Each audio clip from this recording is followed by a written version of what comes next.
Hello and welcome back to On Track GP. I'm Jamie Chambers and this is our review of the F1 2023 Drivers' Championship.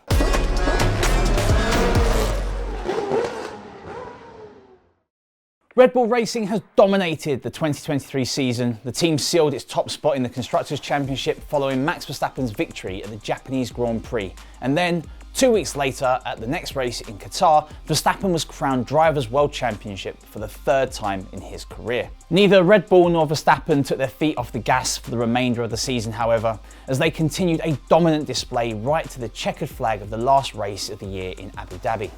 In fact, such was Verstappen's consistency that he became one of only 3 F1 drivers ever that has finished every lap of every race in the season. Can he and Red Bull maintain that momentum going into the 2024 season? Max Verstappen. Verstappen brought the curtain down on the most dominant season in Formula One history by winning 19 of 22 races, while Sergio Perez won 2 of the remaining 3. Verstappen led for more than 1,000 laps, comfortably a record, en route to wrapping up a hat-trick of world titles. The only man to truly get the potential out of his car, Verstappen had it ridiculously easy but produced a historically dominant season that, despite the disappointing lack of competition, we were privileged to witness. Technically, he still has room to improve, having not won 3 of the 22 races. For as long as Verstappen claims 15 to 20 races per season and scores enough points to win the Constructors' Championship all by himself, Red Bull only need to rely on Max Verstappen. Sergio Perez. The great Sergio Perez debate echoed throughout F1 the entire season. Verstappen's teammates are not judged by how well they succeed, but by how much they struggle.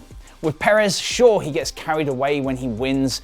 He moans a bit about the car moving away from him. He qualifies nowhere near where he should, and his shortcomings in combat are often exposed in his recoveries.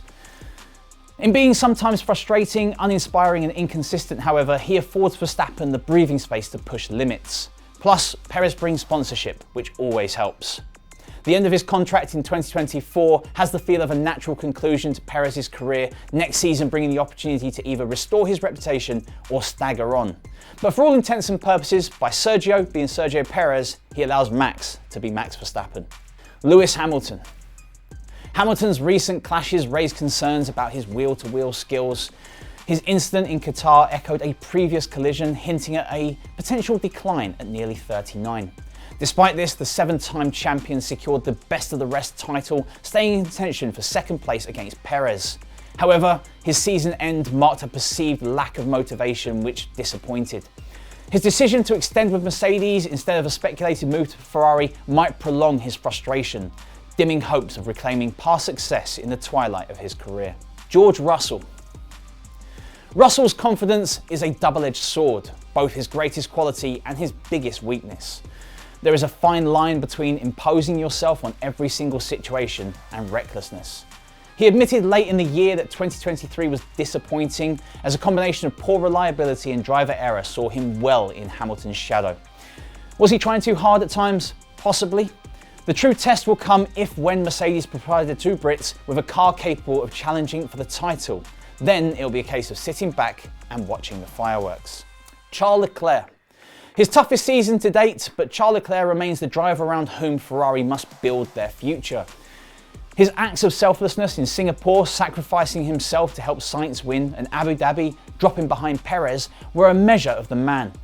Perhaps the fastest driver in F1 over a single lap, Leclerc endured a frustrating and winless 23, with occasional unforced errors still creeping into his driving. Rumours suggest that the Monegasque has signed a bumper contract extension that will tie him to the Maranello until 2029. But such a commitment may turn to be mistimed if Ferrari continue to fumble key strategy decisions and fail to produce a title-contending car. Carlos Sainz. Don't underestimate Carlos Sainz, who continues to rise to every challenge set before him. Pipping Leclerc to consecutive pole positions in Monza and Singapore was proof of how far he has come this year. Sainz can at least hold his head up high as the only driver to prevent a clean sweep of Red Bull victories in 23, with the Spaniard taking a superbly thought-out victory in Singapore and remaining consistent even throughout the rest of the year to finish ahead of Leclerc in the standings. Lando Norris. Norris's F1 journey has lacked a breakthrough win, fueling emotions after Piastri's victory. His temperament, though, might hinder progress. With a bit more self-belief, he would have the winning edge. Norris has shown a lot of patience in his wait for a race-winning McLaren. With former F2 rivals Russell and Albon racing in front-running machinery, Norris had to battle in the midfield with only occasional shots at pole position or a race victory. This season saw that change. The upgraded MCL60 saw Norris eventually emerge near the front of the Austrian Grand Prix. He finished an impressive 4th, followed by a 2nd place at Silverstone, marking the start of what was to come, as he would finish on the podium 6 times in the next 11 races. His qualifying performances have shown his outright pace, while defending at Silverstone against Lewis Hamilton proved once again his supreme racecraft. Oscar Piastri. Piastri mirrors Verstappen. Quick, composed, solely focused on racing. Outpacing Norris at Spa and Suzuka hints at his prowess. Once he masters the Pirelli tyres, he'll be a force. He showed why McLaren had been so keen to prize him away from Alpine, and the Australian quickly proved himself the most capable of this year's rookies. His Qatar sprint race win and consistent strong performances prompted McLaren to extend Piastri's deal until 2026. Fernando Alonso. After coming out of a short-lived retirement in 21 and struggling to find the right car at Alpine, Alonso's Aston Martin debut was hard proof that he hadn't lost a step, even in his older age. And it was ultimately just a taste of what was to come in 23. Further podium visits in Saudi Arabia, Australia, Miami, Monaco and Canada saw Alonso rival Sergio Perez for 2nd in the championship. Partly thanks to his tenacity that saw him pull off some thrilling passes. Some underperforming car upgrades, however, meant Alonso's talent slipped out of the limelight towards the end of the season. But the double world champion was still knuckling down in the midfield and ready to take opportunities when they presented themselves. He took 2nd in treacherous conditions at Zandvoort before passing Sergio Perez on the final lap for a podium in Sao Paulo. Lance Stroll. After Lance measured up well against Sebastian Vettel, did Lawrence Stroll think he could handle Fernando Alonso too? Stroll's performance against Vettel raised expectations, but his struggle against Alonso highlighted his shortcomings. His continuous underperformance fuels doubts about his merit beyond family ties to the team. A mid-season slump sparked exit rumours that were quickly faded, yet Aston Martin faces a dilemma with Stroll's performance gapped to Alonso. His recent upturn hints at potential, but doubts linger. However, if the Canadian can take his end-of-season form into the next campaign, he'll be well on his way to finally proving the doubters wrong. But that's still to come. Pierre Gasly. Did Gasly make a mistake joining Alpine? Whilst he was at AlphaTauri, he was still young, exciting, bubbling with potential. This season, much like his team, he has faded into the background and makes up the numbers. But credit to Gasly for adapting well to life away from the Red Bull umbrella and producing, in all fairness, a very solid first season for an Alpine squad that looks decidedly mid-table. Gasly will be pleased to have beaten his teammate by 4 points in the championship. Esteban Ocon. Ocon will argue that the reason he came 2nd best to Gasly is because he suffered a lot of bad luck this year, and to be fair, he did. A handful of points between them, 11th and 12th in the standings, 1 podium each. The 2 Alpine drivers basically had the same season. Their chances of moving closer to the front of the field will depend on factors outside of their control, not least being whether the board can refrain from interfering in the team's affairs. Yuki Tsunoda. It was an inconsistent year for Tsunoda, but his true talent did begin to show. Getting re-signed for a 3rd term raised eyebrows, but he showed good form with an excellent start to the campaign. His most impressive season so far, despite losing mentor Gasly last winter, and now with team principal Franz Tost's departure, another change to adapt to for 2024. A mid-season dip was overshadowed by a robust finish, securing 14 points in the last 5 races, steering AlphaTauri's surge up the standings. While his speed is evident, 2024 looms as a pivotal year. With his key supporter gone, it's a make-or-break season for his Formula 1 journey. Nick De Vries. Never seemed truly at home at AlphaTauri, he was dropped by the team before the summer break in order to bring back Daniel Ricciardo. Being a Formula 2 and Formula E champion, expectations were high, but his big break in F1 just didn't work. He earned his seat off the back of a terrific 1-race cameo for Williams last year, but he just didn't get going at AlphaTauri. It took 10 pointless races for Red Bull to swing the axe, and the Dutchman will race in both Formula E and the World Endurance Championship next year. Turning 29 in February, it's hard to envisage Quick Nick getting another F1 chance. Daniel Ricciardo. Slowly but surely untangling the bad habits he picked up at McLaren, Red Bull and AlphaTauri are the only ones who understand him and stood a chance of piecing Daniel back together again. Just 1 points finish across the 7 races in which he featured is not a glowing statistic, but 7th in Mexico was the team's best result of the year. His experience no doubt played a key role in the team's end-of-season surge, but he'll need to do more next year if he's serious about his desire to return to Red Bull.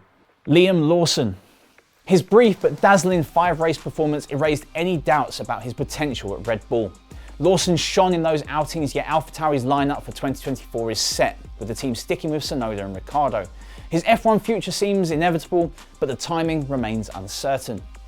The talented Kiwi appears destined for a full-time seat, serving as a reliable reserve for both Red Bull and AlphaTauri in the interim. Valtteri Bottas. Despite minimal prospects for victories, Bottas embraces his role as the team leader at Alfa after years in Hamilton's shadow at Mercedes. With little hope of adding to his 10 wins, he's found contentment away from Mercedes' pressure cooker, yet his relaxation sparks queries about his commitment to F1. Bottas, admired as one of the grid's most amiable personalities, seems at a crossroads, navigating a 2-year stint with a team in limbo before its anticipated transformation into Audi. All the while, his future in the sport remains uncertain. Zhou Guanyu. Zhou remains with Alfa Romeo for a 3rd year, showcasing improvement in his proximity to Bottas compared to 2022. Despite this, it's uncertain if he can elevate himself from the ranks of F1's midfield. While glimpses of his racing prowess emerged intermittently, they were infrequent. Both he and Bottas faced challenges with Alfa Romeo's car's performance this year, struggling to crack the top 10 due to fierce competition. As China's first F1 driver, Zhou retains his seat for 2024, yet he must show more consistency to secure a lasting place in the grid's future. Nico Hülkenberg. The Hulk should never have been without an F1 seat for 3 full seasons. Dominating Magnussen in qualifying showcased his adaptability, as well as his impressive stand-ins at Racing Point and Aston Martin during COVID-induced absences. Haas's decision to replace Schumacher with Hülkenberg appears wise in hindsight. Despite consistent strong qualifying, the car's race day pace limited him to just 2-point finishes. His return was a highlight in Haas's otherwise dismal season under Günther Steiner, but the meagre 9 points earned don't do justice for his efforts this year. Kevin Magnussen. Magnussen never seemed fully to get to grips with the VF23, and he'll be hoping for a more competitive mount in 2024. Magnussen struggled more than his teammate in the new car despite having been in it longer. Of all the drivers who took part in the whole season, only Sargent scored fewer points than the Dane, who didn't once finish higher than 10th. Steiner values his experience, and we know that the talent is there, but another season like this for K-Mag might be fatal to his F1 career. Alex Albon. 2 years after he was ejected from a Red Bull seat, the 27-year-old has shown exactly why he was fast-tracked to Red Bull in the first place. This was his 2nd year at Williams following a 2022 season where anybody would have struggled to shine in a dismal Williams. Albon carried Williams to their best Constructors' Championship finish since 2017, almost single-handedly, and truly cemented his place on the F1 grid once and for all. More than that, he has turned heads at some of the biggest teams on the grid and could play a major role in the 2024 silly season. One of the outstanding performers of the year, and you'll struggle to find anyone in the paddock with a bad word to say about him. Albon scored 97% of the team's total points and outqualified rookie Logan Sargent ahead of every Grand Prix and sprint race. Logan Sargent. He is deserving of another season on balance. Promoted to F1 much too soon, he began to reward Vol's faith towards the end of the season, even if he does remain rough around the edges. The American rookie did himself no favours, however, with a slew of off-track excursions that saw the team rack up a huge repair bill. Despite suggestions that he may lose his drive, Sargent is set to continue with Williams in 2024, but will need to up his game to remain in F1 beyond then. Thanks for joining us for our review of the 2023 Drivers' Championship. Who was the standout driver for you? What driver exceeded your expectations? And which driver do you feel could do more? Let us know what you think in the comments, and remember to like, comment, share and subscribe. This has been On Track GP. I've been Jamie Chambers. Keep the pedal to the metal, and I'll catch you in the next video.